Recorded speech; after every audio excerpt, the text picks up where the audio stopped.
나무잎이 떨어지는 겁니까? 아니면 나뭇잎이 가지를 놓는 것입니까? 나뭇잎 하나가 떨어지고 있습니까? 아니면 나뭇잎 하나가 가지를 놓고 있습니까? 사람마다 생각이 다르고 대답이 다를 겁니다. 어떤 사람들은 나무잎이 떨어진다, 나뭇잎 하나가 떨어진다, 이렇게 말하는 사람이 있는가 하면, 또 어떤 사람은 나뭇잎 하나가 가지를 놓는다, 가지를 놓는다 라고 말하는 사람이 있습니다. 어저께 비가 왔죠. 어저께 아침에 비가 많이 왔는데 우리 노유자 시설 앞에 느티나무가 있어요.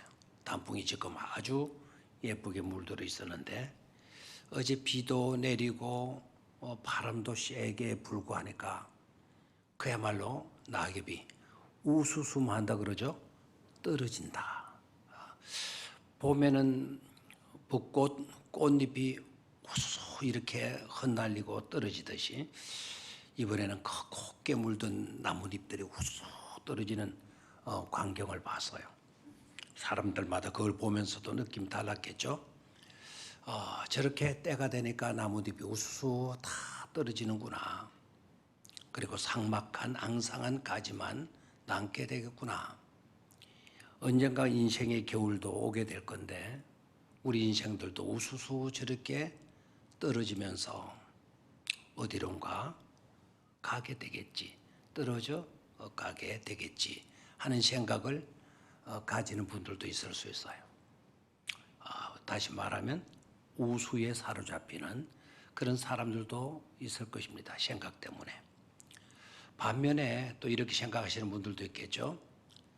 저 나뭇잎들은 어떻게 저렇게 마지막까지 아름답고 화려할 수 있을까? 봄에 싹이 돋아서 여름에 무성했다가 가을에 아름다운 단풍으로 물들고, 그리고 주어진 사명 다 감당하고 미련 없이 가지를 떠나서 우수수 가야 할 곳으로 떨어져 가고 있는 것이 그러구나. 참으로 멋있다. 나의 인생도 저라였으면 좋겠다 라는 생각을 가지는 분들도 있으리 생각을 합니다.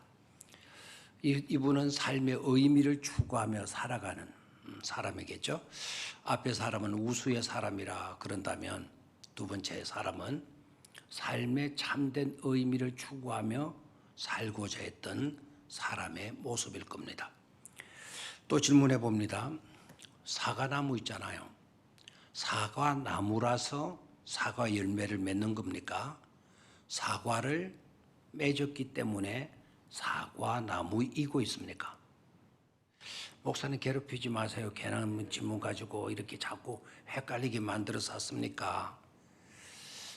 사과나무이기 때문에 사과가 달린 겁니까? 아니면 사과가 달렸기 때문에 사과나무인 겁니까?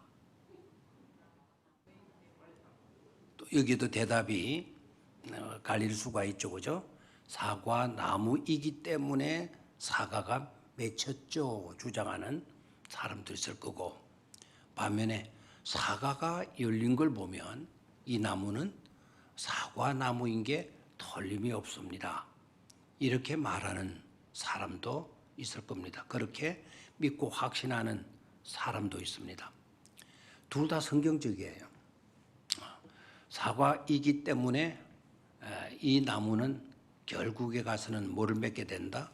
사과가 달리게 된다. 또 성경에 이런 말씀이 있죠. 그 나무는 뭐를 보아할지니 열매를 보아할지니. 그러니까 사과가 달린 걸 보면 이 나무가 사과나무인 게 맞죠, 이렇게 또 주장하는 사람들이 있습니다. 왜 헷갈리는 질문을 먼저 하게 되는가 하니까, 두 부류의 사람이 있지만 생각이 다르고 뜻이 다르고 판단이 다를 수 있다 이 말입니다.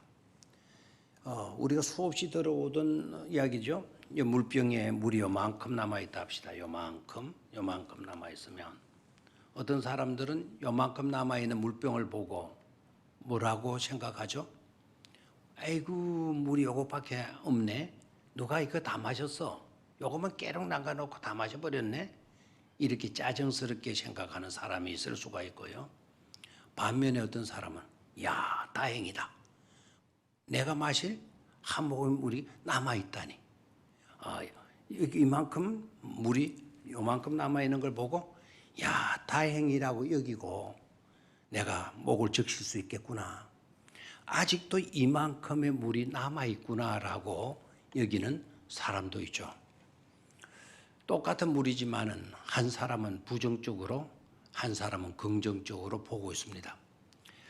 오늘 본문에 두 부류의 사람이 나타나고 있어요. 두 부류의 사람이. 서대반은 성령의 감동을 입고 성령의 능력을 힘입어서 아주 은혜로운 깊이 있는 설교를 하죠. 긴 서대반의 마지막 설교입니다. 이 설교를 하다가 결국 서대반은 순교를 당하게 돼요. 이 설교를 마침과 더불어서 등 떠밀려 낭떠리에 떨어지게 되고 낭떠리에 떨어졌음에도 불구하고 죽지 않으니까 사람들이 돌로 쳐서 누구를 죽이죠? 서대반을 죽이게 돼요. 여러분, 서대반이 어떤 인물이라는 것은 여러분 잘 아실 것입니다. 수많은 제자들이 있었고 사도들이 있었지만 서대반은 제자, 사도라고 하는 칭호는 받지 못했어요. 그는 지도자라는 집사라고 하는 번역으로 그가 소개되고 있습니다. 그 집사라고 하는 번역이 조금 애매한 번역이라는 것을 우리 교인들은 다 알고 있죠. 집사라고 번역한 것은 조금 무리가 따르는 번역이다. 오이코니아, 오이코스라고 하는 그 단어 속에는 지도자라고 하는 의미도 있어요. 그래서 7명의 집사들로 우리가 이해를 하고 있는데 7명의 지도자로 번역해야 헷갈리지 않는다라는 것이죠. 이분은 정말 대단한 분이에요. 사도들, 제자들보다 일반 성도로서, 일반 집사로서, 지도자로서 가장 먼저 순교한 사람이고 있어요. 그리고 설교를 하다가 설교를 마침과 더불어서 순교한, 너무나도 생각하면 영광스러운 그런 순교를 당한 인물이기도 합니다. 자, 서대반은 성령에 사로잡혀 가지고 긴 마지막 최후의 설교를 하게 돼요. 그 설교도 그냥 즉흥적인 설교라기보다는 역사성을 띠고 있는 설교이고 있어요. 그의 설교를 들여다보게 되면은요, 구약의 옛날 옛적의 인물들을 등장시켜요. 옛날 옛적에 자기 민족의 지도자로 있었던 아브라함을 예를 들고요, 요셉을 예를 들고요, 그리고 모세를 예를 들고 있어요. 이분들의 삶을 쭉 조명을 하는 거예요. 그리고는 공통점을 우리는 아브라함 설교했구나, 요셉 설교했구나, 모세 설교했구나 이렇게 생각하고요. 그 공통점이 왜 새 인물들을 서대반이 최후 설교 때 소개하고 있는가? 이분들을 통해서 서대반은 뭔가를 나타내 보이려고 했던 그런 의도가 있었던 거죠. 그게 바로 뭔가 하니까 아브라함도 그랬고 요셉도 그랬고 모세도 그랬고 이분들은 우리의 구세주가 되는 그리스도 예수 그리스도의 모형으로 산 인물들이었다라는 거예요. 다시 한번요. 아브라함도 요셉도 모세도 이 세 사람을 서대반이 설교 가운데 등장을 시키는데 그 등장시킨 이유는 이 세 사람이 누구의 모형으로 산 사람이다? 누구의 모형? 예수 그리스도의 모형으로 산 사람들이다. 그 모형을 보면 진짜를 우리가 볼 수가 있잖아요. 주택을 우리가 미리 볼 수는 없으니까 지어지는 주택을 우리가 미리 볼 수가 없으니까 모델 하우스를 만들어 놓죠. 그 모델 하우스 모형을 딱 만들어 놓는 거예요. 여기에 세워지는 집은 요와 같은 구조로 지어지는 집입니다. 해서 똑같이 모델로 이렇게 건축해 놓지 않습니까? 아브라함도 그랬고 요셉도 그랬고 모세도 누구와 똑같이 사신 분이다? 예수 그리스도의 삶을 조명해 주는 모형으로 산 인물들이다 라는 것을 밝히고 있어요.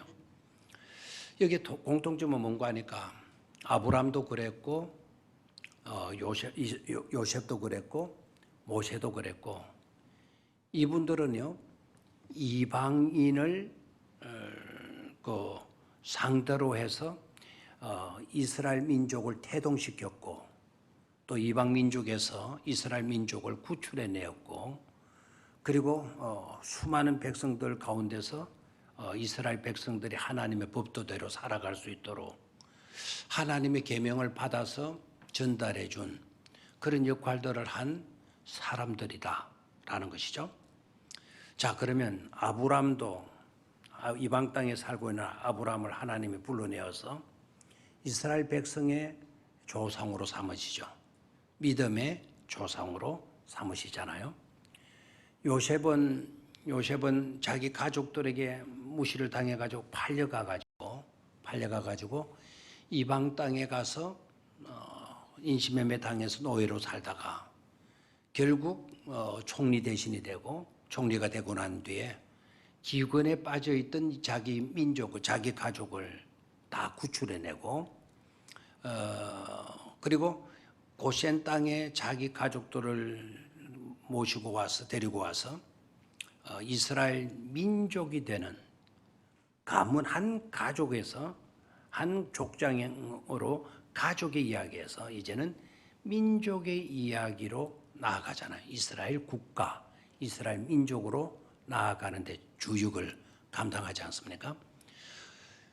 아브람도 그랬고 요셉도 그랬고 그리고 모세도 그러듯이 예수님도 죄에 빠져 있는 죄인들을 구원해 내셔서 하나님의 백성으로 인치시는 일을 하시잖아요.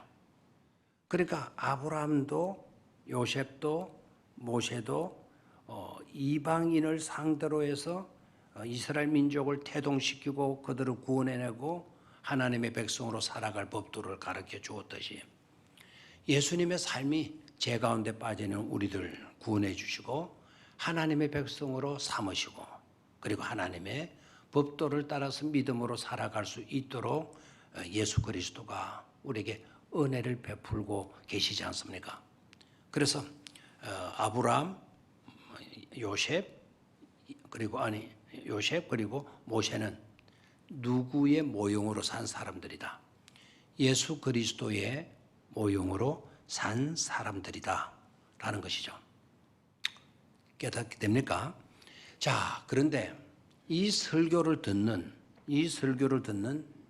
오늘의 유대인들의 모습을 살펴볼 수 있어야 돼요. 이들의 설교를 듣는 유대인들의 삶을 볼 수 있어야 합니다. 자, 스데반이 설교를 할 때 이스라엘 사람들이 어떤 반응을 일으키죠? 이스라엘 유대 사람들이 어떤 반응을 일으킵니까? 스데반이 지금 오늘 설교할 때 어느 반응을 일으켜요? 자기 동족으로부터 스데반의 설교가 은혜로 와 닿고 있는 것이 아니라 거부 반응으로 이렇게 나타나고 있지 않습니까? 자기의 동족들이 스데반의 설교를 듣고 아멘으로 화답하는 것이 아니라 오늘 성경을 한번 볼까요? 아멘으로 화답하는 것이 아니라 이들의 모습이 어떻게 나타나고 있는가 하니까 이를 갈았다. 또 큰 소리로 큰 소리를 질렀다. 그 다음에 길을 막았다. 그리고 사람을 죽이려고 혈안이 되어져 있는 것을 보게 되죠. 안 봤습니까? 거기 가만히 계세요. 자, 7장 54절을 좀 보죠. 스데반의 설교를 듣고 유대 사람들의 반응을 봐요. 은혜 받는 모습이 아니죠. 아멘으로 하답하는 모습이 아니죠. 자, 54절 시작. 그들이 이 말을 듣고 마음이 찔려 그를 향하여 이를 갈거늘. 한번 여러분 스데반을 향해서 여러분들이 한번 이를 갈아봐요. 지금 한번 갈아봐요. 갈고 있나요? 소리가 여기까지 안 들리네요. 자, 이를 갈거늘. 55절에 스데반이 성령 충만하여 하늘을 우르르 주목하여 하나님의 영광과 및 예수께서 하나님의 우편에 서신 것을 보고 말하되 하늘이 열리고 인자가 하나님의 우편에 서신 것을 보노라 한데 57절 그들이 바로 이 유대 사람들입니다. 유대 사람들이 뭐합니까? 큰 소리를 지르며 뭐를 막고 길을 막고 일제히 그에게 뭐했더라? 달려들었더라. 스데반이 자기 동족으로부터 배척을 당해요. 자기 동족으로부터. 요셉이 자기 가족으로부터 배척을 당해요. 형제들로부터 배척을 당하잖아요. 모세도 얼마나 시련이 많았어요. 자기 동족으로부터 배척당해서 도망자의 신세가 되고 얼마나 고통을 많이 겪습니까? 그러니까 누가는 오늘 스데반의 설교 가운데 아브라함과 요셉과 모세를 인용했듯이 누가는 스데반의 설교가 오늘 아브라함의 생애와 요셉의 생애와 모세의 생애를 그대로 드러내어 보여주고 있는 것으로 스데반을 소개하고 있죠. 그래서 스데반도 누가는 예수 그리스도의 뭐로 산 사람이다? 모형으로 산 사람이다 라는 것입니다. 누구도 예수 그리스도의 모형으로 산 사람들이다 라는 겁니다. 자, 두 부류의 사람으로 이제 한번 구분해 봤어요. 한 사람은 성령이 충만해가지고 아브라함의 생애를, 요셉의 생애를, 모세의 생애를 소개하면서 누구를 드러내죠? 예수 그리스도를 드러내 보여주고 있어요. 이런 설교를 외치고 있는데 한 부류의 사람들은 그 설교를 좋아합니까? 아멘으로 받아들이고 있습니까? 그 설교를 듣는 유대인들 전부는 모두가 다 무슨 반응 일으키고 있다? 거부 반응 일으키고 있어요. 듣기 싫다는 겁니다. 길을 막는 거예요. 그리고 스데반의 설교가 나올까 봐 소리를 고래고래 지르는 겁니다. 설교를 방해하는 거죠. 길을 막고 또 소리를 뭐 했다 그랬죠? 지르고 소리를 지르고 그 다음에 일제히 그에게 뭐 합니까? 덤벼들었다라는 거예요. 왜 덤벼들었을까요? 죽이 없어야 된다고. 자, 그런데 여러분 스데반이 순교를 당했죠.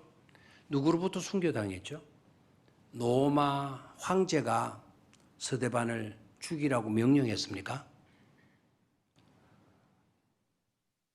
로마 황제가 스데반을 사형시키라고 이렇게 선고했습니까? 아니죠. 정식 재판 없이 스데반이 순교를 당한 겁니다. 정식 재판 없이. 정식 재판에서 사형 언도를 받아가지고 순교를 당한 게 아니다. 죽임을 당한 게 아니었다라는 겁니다. 자, 그렇다면 왜 순교를 당했냐는 거죠. 사내들인 공회에서는요, 지금은 국회 말입니다. 국회에서는 사형을 언도할 권한이 없어요. 그래서 유대 국회 안에서는 사람을 죽일 수 있는 그런 권한이 없습니다. 그런데 스데반이가 돌로 쳐 죽임을 당하고 있잖아요. 사형 결정권은 유대인들에게 없어요. 사형을 시키고 안 시키고는 누구의 결정에 달려있는 거 아니까? 로마 황제의 결정에 달려있어요. 로마 황제만이 사형을 언도할 수 있다 이 말입니다. 그런데 스데반이 로마 황제의 사형 언도를 받아가지고 순교한 게 아니었다라는 겁니다. 이 부류의 사람들은 그토록 서대반의 설교가 듣기 싫었던 거예요. 자기네들하고 안 맞다라는 겁니다. 왜 안 맞냐? 바로 예수 그리스도의 설교 가운데 아브라함이 이분의 삶을 나타내 보여줬고, 요셉이 이분의 삶을 나타내, 모세조차도 이분의 삶을 나타내 보여주었는데 너네들이 어떠했냐? 바로 그런 분을 십자가에 못 박아 죽이지 않았느냐? 바로 너희들이 그런 예수를 십자가에 못 박아 죽이지 않았느냐? 너네들이 그 피값을 피할 줄 아느냐? 막 이술교하니까 듣기 싫다 그만해라 소리를 지르는 거예요. 그리고 저놈을 끌어내라 막 외치는 거죠. 그리고 기를 막고 소리를 지르고 그리고 달려드는 거예요. 그리고 등을 떠미는 거예요. 등을 떠밀 수 있는 것까지는 가능해. 유대인들이 자기 동족이 자기네들의 마음에 못 가는 법칙 잘못이 있거나 등 떠밀어 내는 것은 가능해.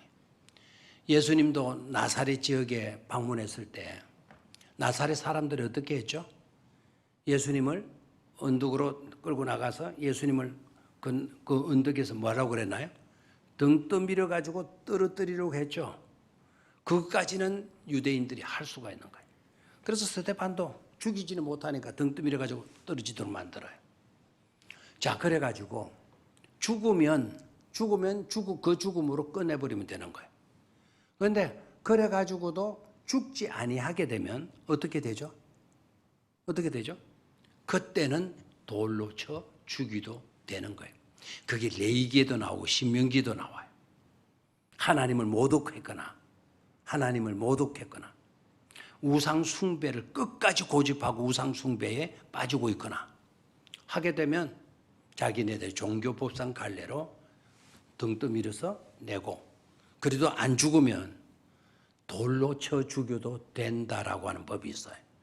그래서 스데반이가 그 법에 적용을 받은 것이죠. 그래서 그곳에서 순교를 당하게 된 것입니다.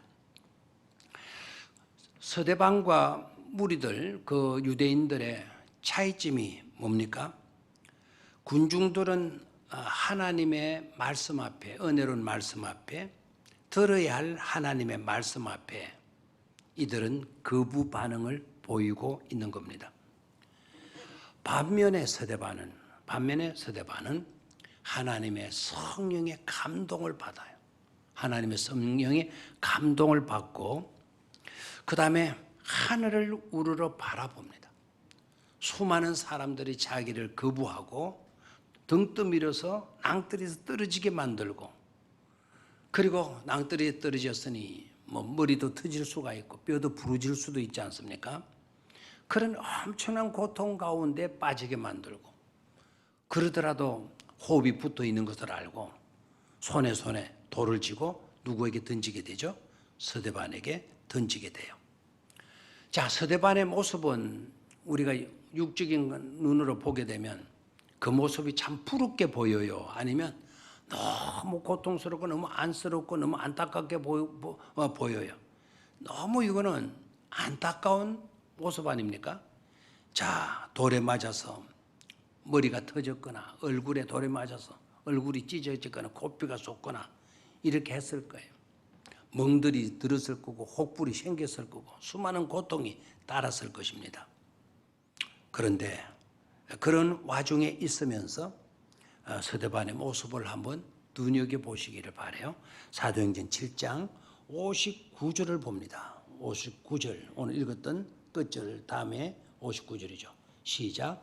그들이 돌로 서대반을 치니 서대반이 부르짖어 이르되 주 예수여 내 영혼을 받으시옵소서 하고. 자, 다시 한번 그냥 쉽게 읽어 내려갈 수 없는 장면이죠. 자, 그들이 돌로 서대반을 치나, 그렇다면 지금 서대반의 형편은 어떠하고 있습니까? 돌이 날아와서 돌에 터지고 있잖아요. 그렇죠? 돌에 터지고 있는 그런 상황이고 있어요. 그런 상황에 놓여 있으면서도 불구하고 스데반의 모습이 어떻습니까? 스데반이 부르짖어 이르되 누구를 찾습니까? 주 예수여 내 영혼을 뭐 해달라고? 받으시옵소서라고 외치게 되죠. 뭐가 날아오는 가운데 있으면서 돌이 날아와서 자기의 머리를 깨고 자기의 뼈를 부러뜨리고 자기의 코를 뭉개버리고 코피가 쏟아지게 만들고 하는 그런 와중에 있으면서도 누구께 뭘 하고 있습니까? 예수께 뭐 하고 있죠? 기도하고 있어요. 그것도 그런 와중에 있으면서도 육에 너무 몸이 아픕니다. 이마가 터질 것 같습니다. 이러다가 내가 내 족정에 걸리겠습니다. 내 진탕 걸리겠습니다. 이런 것이 아니고 육은 그렇게 환난 어려움과 고통을 당하면서도 뭐를 위해서 기도합니까? 영혼을 위해서 뭐 하고 있죠? 기도하고 있는 것을 보게 되죠. 보게 되죠. 육을 위한 기도가 아닙니다. 하나님이여 내 머리를 보아주소서. 하나님이여 내 얼굴을 좀 보호해 주소서. 하나님이여 내 뼈를 좀 지켜주소서. 하나님이여 내 골반을 지켜주고 내 무릎을 지켜주고 내 갈비뼈를 좀 보호해 주십시오가 아니고 내 육은 터져서 멍이 들고 피가 나고 하더라도 부러지고 하더라도 스데반의 기도 가운데 뭐를 위한 기도를 드리고 있어요? 영혼. 내 영혼을 아버지께 받아달라고. 아버지께서 영혼을 받아달라고. 내 영혼을 받아달라고. 여기서 중요한 것이 바로 뭐죠? 육이 중요한 게 아니라 뭐가 중요하다? 영혼의 소중함을 우리는 깨달아야 될 줄로 믿습니다. 영혼의 가치를 우리는 깨달을 수 있어야 돼. 근데 우리는 영혼의 가치를 가볍게 여기고 육의 내용들을 아주 부각시킬 때가 많죠. 허리가 아프다, 다리가 아프다, 머리가 아프다, 온갖 것 육에 관계된 것들 그거를 그렇게 우선해요. 스데반의 모습은 육이 엄청난 환난과 고통과 고난 가운데 놓여 있으면서도 스데반은 육을 위해서는 기도하지 않고 있어요. 내 영혼을 받아달라고.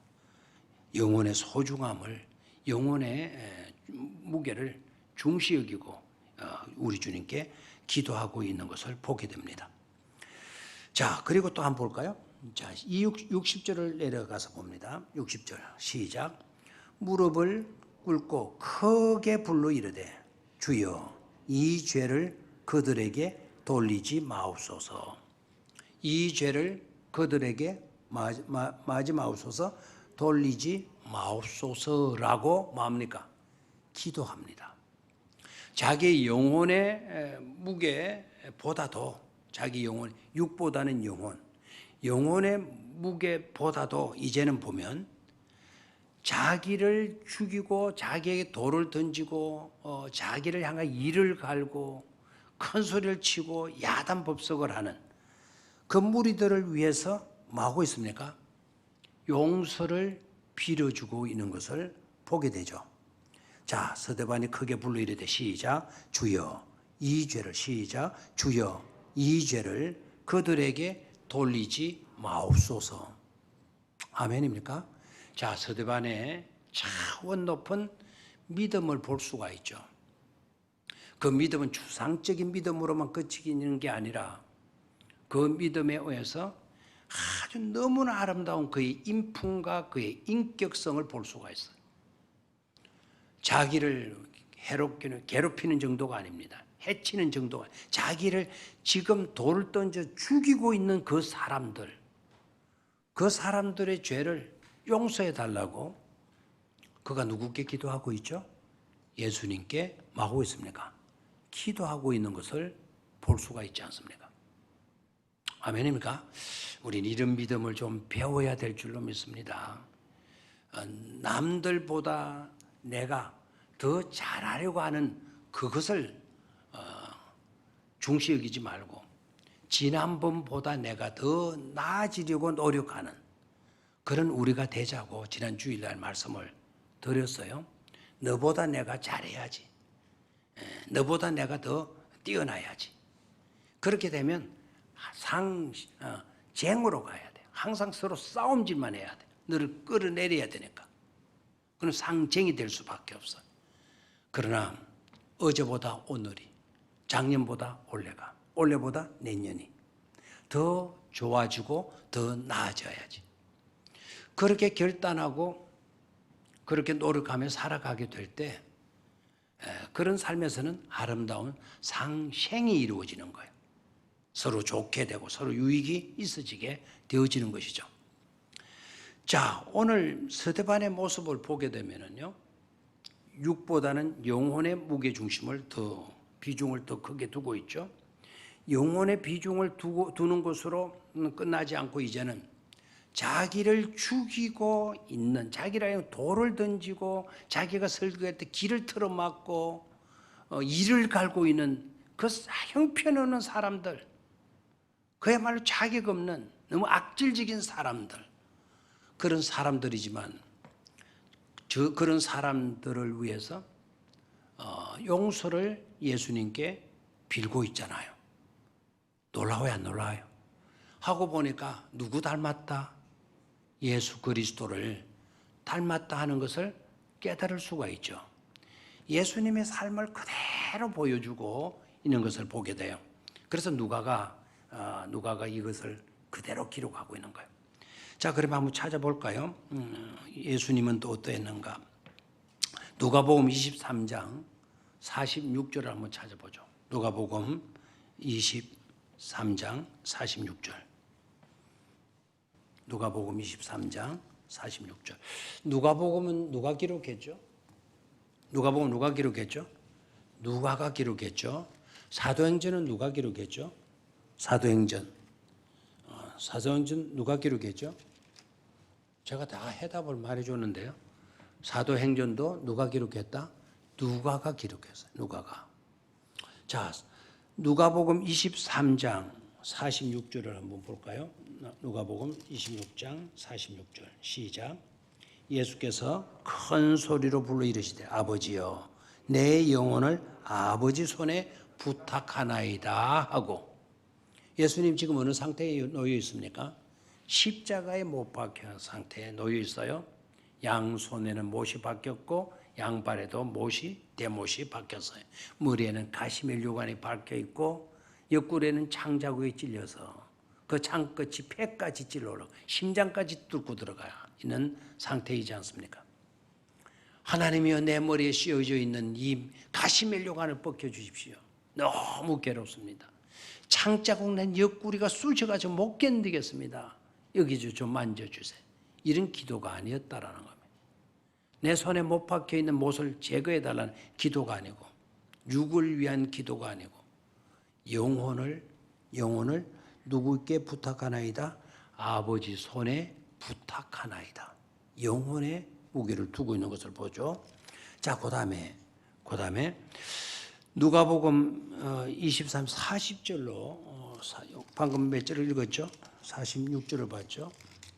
40절 봤습니까? 46절 봤죠? 40절로 좀 가볼까요? 누가복음 26장 40절. 43절. 40 몇 절이죠? 자, 34절. 자, 이에 예수께서 이르시되 아버지여 저들을 마여 주옵소서, 사하여 주옵소서. 자기들이 하는 것을 알지 못함이니이다. 예수님이 누구를 위해서 기도합니까? 자기에게 못 박은 사람들의 죄를 뭐 해달라고? 용서해달라고 기도하죠. 오늘 돌을 맞아가면서 죽임을 당하면서 스데반이 아까 뭐라고 기도했죠? 아버지여 저들을 뭐 해달라고? 용서해달라고. 그러니까 스데반의 삶이 꼭 누구를 빼닮은 삶으로 드러나고 있죠. 예수 그리스도의 삶을 그대로 빼어 닮은 모습으로 드러나고 있어요. 그래서 누가는 예수 그리스도의 모형으로 산 사람이 바로 스데반 지도자였다라는 것이죠. 그 다음에 오늘 사도행전 7장으로 다시 가서 60장 제일 마지막 절을 한번 보죠. 제일 마지막 절, 60장 제일 마지막 절, 마지막 단어 시작. 잔이라. 무릎을 꿇고 크게 불러 이르되 주여 이 죄를 그들에게 돌리지 마옵소서. 이 말을 하고 마니라 잔이라. 오늘 교회 오셔도 바깥에는 날살은 너무 덥다가 교회 오니까 따뜻하고 아늑하고 하나님 품에 안겼다 생각하니 마음도 편안하고 염려 근심 걱정도 다 달아나고 그래서 편안하게 이 시간에 마니라 잔이라. 잔이라. 누가 잔이라 그랬죠? 이 말을 하고 잔이라. 누가 자고 있어요? 스데반이 잔다라고 표현을 하고 있습니다. 자, 여기서 뭘 깨달을 수가 있습니까? 비참한 죽음을 죽었다. 온 얼굴에 피범벅이 되고 온 몸에 피범벅이 된 상태로 비참하게 죽어갔다. 이렇게 말하지 않고 성경 기자는 만이라 잔이라. 여러분 고통스러울 때 잠잘 수 있습니까? 우리가 잠잔다 그러면은 평온한 상태를 말하게 되죠. 병에 걸려가지고 끙끙 앓다가도 잠잘 때 보면 평온해져요. 잔다 자. 평온한 상태로 자는 것을 말하잖아요. 스데반의 그런 비참한 순교를 당하면서도 성경 기자는 그는 평온하게 많은 것 같이 보였다는 거죠. 자는 것처럼 편한 모습으로 그의 마지막 삶을 조명해 주고 있습니다. 자, 그 앞에도 좀 한번 볼까요? 스데반의 모습 55절을 봅니다. 55절. 스데반의 시작. 스데반이 성령 충만하여 하늘을 우러러 주목하여 하나님의 영광과 및 예수께서 하나님 우편에 서신 것을 보고 그 다음에 56절도 봅니다. 말하되 보라 하늘이 열리고 인자가 하나님 우편에 서신 것을 보노라 한데, 자, 이 구절들과 우리가 선 긋기를 한다고 한다면 이 구절과 어떤 단어와 연결을 지어야 될 것 같습니까? 자, 55절과 56절의 두 구절과 어느 단어와 연결을 지어야 될 것 같아요? 잔이라라고 하는 단어와 뭐를 연결을 지어야 되죠? 왜 예수님이 그 스데반이 그런 처참한 꼴을 당하면서도 평온히 잠드는 사람처럼 될 수 있었는가라는 거죠. 그 이유가 어디 있었다고요? 55절에 성령이 충만하여 그가 어디를 우러러 주목했습니까? 하늘을 우러러 주목하여 보는 거예요. 자기에게 돌을 던지는 사람들을 주목하고, 이놈 네가 나를 이렇게 응? 네가 나를 배신할 수가 있어? 네가 섭섭하게 이럴 수가 있어? 사람을 보고 있는 게 아니에요. 누구를 우러러 봤죠? 하늘을 우러러 주목하여 뭘 보았습니까? 하나님의 영광을 바라보는 거예요. 그리고 예수께서 하나님 우편에 서신 것을 뭐 했습니까? 보는 거예요. 아멘입니까? 그러니까 엄청난 영광의 하나님을, 그리고 보좌 우편에, 그 바로 우편에 자기가 사모하던, 자기가 사랑하던, 자기를 구해준 예수가 바로 그 옆에 서 계신 것을 보는 거예요. 너무 그 광경이 너무 황홀하고 너무 은혜롭고 너무 영광스러우니까 지금 자신의 육신의 고통, 아픔, 돌맞음, 피 흘림 이런 것들이 다 묻혀져 버리게 되는 거죠. 그래서 평안이 많이라 잔이라. 평안이 잠잘 수가 있었던 것입니다. 아멘입니까? 그러니까 아까 두 부류의 사람들 제목을 잡고 그 유대민족, 유대 사람들의 모습하고는 전혀 내용이 다르지 않습니까? 이를 갈고 있는 그네들의 모습, 이를 부드덕부드덕 깔고 있는 그네들의 모습과 서대반의 모습은 너무 극과 극의 대조를 이루는 것을 볼 수가 있죠. 그렇죠? 그렇다면 저와 여러분들이 어디에 속한 자들이고 있느냐? 저와 여러분들은 어디에 속한 자이고 있느냐라는 것입니다. 서대반의 이 죽음이 헛된 죽음처럼 그런 은혜로운 중요한 설교를 하다 죽고 만 사람처럼 그렇게 생각하면 안 돼요. 서대반은 아마 죽어가면서 그 사실을 몰랐을 거예요. 서대반 죽어가면서 자기가 죽어가는 그 과정 모습들이 그 자리에 함께하고 있는 사람의 심장에 새겨지고 있다라는 사실을 서대반은 알지 못했을 겁니다. 그러나 그 자리에 함께했던 자들 가운데 서대반의 그 죽음이, 서대반이 그 외쳤던 그 하나님을 향한 부르짖음이 저들의 용서를 구하는 기도의 한 절 한 절, 한 구절 한 구절 기도의 내용이, 그리고 영혼을 위해서 기도하는 그의 기도의 내용이, 그리고 마지막에 평온히 자는 그런 모습이, 그리고 천사와 같이 서대반의 얼굴에 광채가 나는 그와 같은 모습이 거기에 참여한 한 사람의 심장 가운데 새겨지고 있었다는 사실을 서대반은 모르고 죽었을 거예요. 숨겼을 거예요. 그리고 이 내용만 보면 우리 성도님들도 서대반의 그 죽음이, 그와 같은 그 죽음의 모습이 그 자리에 함께하고 있었던 사람 중에 사람의 심장 가운데 새겨지고 있었다라는 것을 알 수 있는 사람이 거의 없어요. 여러분, 거기에 서 있던 사람 가운데 서대반의 이와 같은 죽음이 그 심장에, 거기 서 있었던 사람의 심장에 새겨지고 있었는데 그 한 사람이 누구인지 아시겠습니까? 누구의 심장 속에 새겨지고 있었을까요? 그때는 사울이라고 하는 사람이고요. 나중에는 그 사울이 바울이 되잖아요. 바울의 심령 가운데 새겨지고 있었다는 사실이에요. 그런 돌을 맞아가면서 자기에게 이를 갈고 소리를 지르며 돌을 들어서 치고 덩쳐 밀고 죽지 않으니까 돌을 던져서 자기를 향해 던지는 그 무리들을 향하여 용서를 구하는 서대반의 그 모습, 그 심장에 새겨진 것이죠.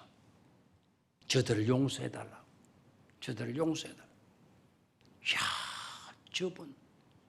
아마 이 성경은 이렇게 마쳐 사도 바울 이야기가 바로 8장에 나오는데, 나중에 사울이 이렇게 이야기를 해요. 서대반이 죽음을 보고 마땅히 죽어야 할 죽음을 죽었다. 죽어야 할 죽음을 죽은 거다. 이렇게 단정하지만 나중에 어떻게 됩니까? 나는 죄인의 개수로다. 나는 죄인의 개수로다. 땅을 치면서 통회하며 자복했던 참회의 기도를 하게 되잖아요. 사도 바울이 무슨 큰 죄를 지었기에 죄인의 개수라고 그럽니까? 사도 바울은 복음서 가운데, 신약 성경 가운데 13권을 기록한 탁월한 인재, 탁월한 하나님의 사랑이, 12사도의 반열에 끼지는 않지만 사도가 된 사람, 사도 바울이에요. 사도 바울. 얼마나 뛰어난 인물입니까? 그럼에도 그는 나는 어렵다, 나는 이만큼한 사람이다, 난 대단한 사람이다 뽐내지 않았어요. 나는 죄인의 뭐라고요? 괴수로다 이야기했어요. 사도 바울이 나는 죄인의 괴수로다라고 하는 이 참회의 기도가 왜 나왔을까요? 서대반의 그 죽음이, 그 서대반의 순교를 진두지휘했던 사람이 바로 누구였어요? 사도 바울 자기거든. 그런 의로운 사람을, 예수님을 꼭 빼어 닮은 그분을 내가 사형을 집행했어. 사형을. 돌을 던지게 했고 등떠미를 가리고 죽이라고. 그리고 그의 죽음을 마땅한 것으로 여겼던 나였다고. 이제 와서 생각하니 나는 죄인의 개수로라고. 아멘입니까? 그래서 우리도 험난한 세상 가운데 살아가면서 하나님의 구속과 하나님의 은혜의 역사는 정말 놀랍잖아요. 정말 놀랍잖아요. 그리스도인에 대한 박해 때문에 믿음의 사람들을 향한 그와 같은 처절한 박해, 핍박 때문에 오히려 교회가요, 우주적 교회로 전파되어져 갈 수가 있었지 않습니까? 핍박이 없었다고 한다면, 박해가 없었다고 한다면 오늘 이 시간까지도 우리는 그 복음을 접하지 못할 수도 있어요. 오히려 핍박이 있었음으로 인하여서 처처에 뭐가 전파될 수 있었어요? 복음이 전파될 수가 있었던 것이죠. 사울과 같은 사람도 바울이 돼요. 나중에 하나님의 부르심을 입고 하나님의 나라를 위해서 쓰임받는, 정말 교회 역사 가운데 없어서는 안 될 위대한 지도자 바울이 탄생하게 되어진 것도 서대반의 그 아름다운 순교, 안 믿는 사람들은 처절한 죽음이었지만 그 처절한 죽음이 오히려 은혜의 역사가 되어져서 강팍했던 사울과 같은 사람도 변화해서 바울되게 만들어주잖아요. 유명한 어거스틴이 이런 말을 해요. 교회는 바울을 얻을 수가 있었다라는 말을 하면서요, 교회는 바울을 얻을 수 있었다. 이 굉장한 소득을 얻은 것이죠. 교회는 바울을 얻을 수가 있었다라고 하면서 앞 가로 안에다가 아주 중요한 문구를 집어넣었어요. 서대반의 기도 덕분에. 누구의 기도 덕분에? 서대반의 기도 덕분에 소중한 누구를 얻었다? 바울을 얻었다라고 기록하고 있어요. 어거스틴이. 우리를 향해서 누군가가 핍박합니까? 비방합니까? 이를 갈고 있습니까? 소리 지릅니까? 그들을 위해서 오히려 용서를 구하십시오. 그게 바로 예수님을 닮은 모습이 될 것입니다. 누군가가 우리를 핍박하고 저주합니까? 죽이려고 합니까? 그들의 죄를 용서하는 기도를 들으십시오. 그런 가운데 더욱더 소중한 것은 우리의 육이 아니다. 우리의 세상적인 것들이 아니다. 우리의 영혼이다. 그래서 영혼 관리 철저하게 하고 보좌 우편에 계시는 예수 그리스도를 바라보고 하나님의 보좌를 바라보고 보좌 우편에 예수 그리스도를 바라보게 될 때 어떤 환난과 고통을 다 이겨내고 우리의 영혼이 평안하게 되어질 줄로 믿습니다. 평안한 상태로 이렇게 축복을 누리게 되어질 줄로 믿습니다. 어떤 상황에 놓이든지 간에 저와 여러분들의 얼굴이 해와 같이 천사의 빛보다도 더 밝은 빛으로 빛나게 되는 축복이 따르게 될 줄로 믿습니다.